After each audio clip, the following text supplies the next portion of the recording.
สบายดีพี่น้องป้องปายเบิดสู่คู่สู่คนเนาะมื้อนี้คำปานสิพาทุกคนมาเบิ่งเนาะวิถีชีวิตการเป็นอยู่เนาะธรรมชาติประเทศเกาหลีใต้เนาะเป็นหยังคนเกาหลีใต้เขาเจ้าจึงมีความสามัคคีเนาะเป็นหยังบ้านเขาจึงมีความสะอาดงามตาจะเป็นต้นไม้จะเป็นสัตว์หยังต่างๆเนาะเขาเจ้าอนุรักษ์ให้มันอยู่คู่กับคนไปเลยพี่น้องเนาะเออ บ่มีการทำลายอิหยังต่างๆนะแล้วคนเกาหลีใต้เขาเจ้าโคตรให้เกียรติซึ่งกันและกันพี่น้องบ่เคยล่วงของกันบ่เคยลักของกันพี่น้องคนเกาหลีใต้เนาะอายกตัวอย่างนี่เป็นสวนผักพี่น้องเนาะ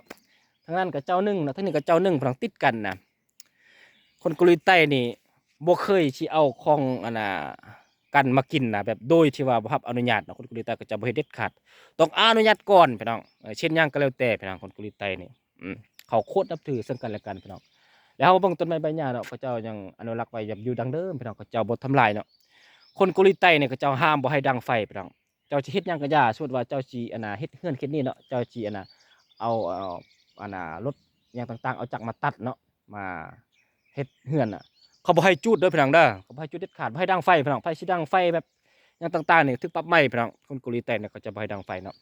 ประเทศเขาเป็นประเทศที่ว่าต้นไม้ใบหญ้านี่อ่า ฮอดช่วงที่ว่าฤดูหนาวมันสิตายหมดเนาะคันดังไฟแล้วมันสิลามมันสิไหม้เบิดมันส่วนหลายมีแต่ต้นไม้แปลกพี่น้องเนาะเออคนเกาหลีใต้นี่บอกเลยว่าคนเกาหลีใต้เนี่ยโคตรมีความสามัคคีพี่น้องเอออันนี้ก็ถือว่าเป็นเขตนอกได้พี่น้องเขตนอกชนบทสุดเด็ดปันอาณามาสัมผัสเนาะอันนี้ก็เป็นอาณา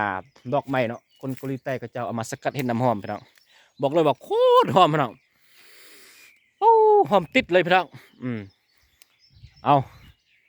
เสียงนกเสียงกาห้องพี่น้องออกแอดแอดพี่น้องเอ้ยม่วนพี่น้องอืมธรรมชาติบ่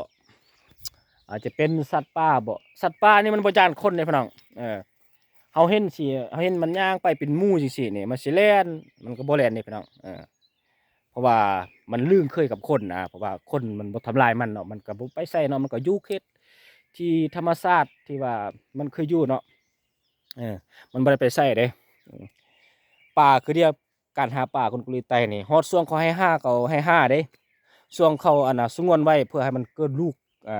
เกิดไข่ต่างๆเนาะเขาเจ้าก็งดบ่ให้อันน่ะทุกคนมาทำลายเนาะแล้วเขาบ่ให้อันน่ะหว่านแหใส่หม้องเด้ในกุลิไตน่ะเขาให้ใส่แต่เบ็ดเนาะซิกเบ็ดนี่ฮอดยามเขาให้ซิกเบ็ดพี่น้องเออเพราะว่าคำปานก็ได้ถามเจ้านายเบิดเนาะอ่าถามอันน่ะระเบียบเนาะคนกุลิไตเขาเจ้าอยู่แนวใดเนาะบ้านเขาจึงแบบ สัตว์งามตาอย่างต่างๆอันน่ะจะเป็นสัตว์จะเป็นอันน่ะผู้พาผ้าไหมยุคยังอยู่แบบดังเดิมนะคนเกาหลีใต้เขาบอกว่าความสามัคคีต้องมาก่อนเออความสามัคคีต้องมาก่อนและที่สองนี่เราต้องฟังระเบียบไปใต้กฎหมายของเกาหลีใต้นี่โคตรเข่งเลยพี่น้องเออบ่ให้ละเมิดพี่น้องเออบ่ให้ละเมิดเลยอืมบ่ให้ละเมิดแล้วถึกปรับใหม่พี่น้องเนาะแล้วนั่นแหละประเทศเขาจึงแบบอันน่ะดังเดิมแล้วก็สะอาดงามตาเนาะ จะเป็นการกินอาหารแบบเป็นขี้เหงื่อเศษเลือดเนี่ยเขาจะเป็นทิมสุซาสายแคมทางบ่ได้เด็ดขาดพี่น้องเออต้องมีบนไปทิมเด้เออทิมเห็ดแล้วต้องแยกเป็นชิ้นส่วนพี่น้องนี่อันนี้ก็เป็นน่ะทุ่งยางเนาะทุ่งยางคนเกาหลีก็เจ้าเฮ็ดการเกษตรบ่อย่างต่างๆเนาะก็เจ้าก็เอามาปาอยู่นี่เนาะไม่มีคนมาซื้อแล้วก็มีคนมาทำลายให้แล้วเขาได้เสียภาษีให้เขาเนาะเสียเงินสันซะ ค่าเข้าไปทำลายเนาะสิ่งใดที่ว่ามันใครได้เงินก็ได้เงินเนาะสิ่งใดบ่ได้ก็เขาก็ได้เสียเงินให้เขาเนาะเขาทำลายให้เด้เนาะนี่ก็เป็นวิธีชีวิตเนาะอยู่บ้านนอกบ้านนาเกาหลีใต้พนังเนาะบอกเลยเด้เกาหลีใต้นี่เงียบพนังโอ้เงียบบันว่ามันบ่มีเสียงตอกเสียงตู้ห่านคาราโอเกะจะมาอู้ตุ๊ตตาดคือบ้านเฮาพนังเงียบพนังโอ้ยตื่นเช้ามากก็เวียกไผเวียกมันแรงมากก็เฮือนไผเฮือนมันพนังเออ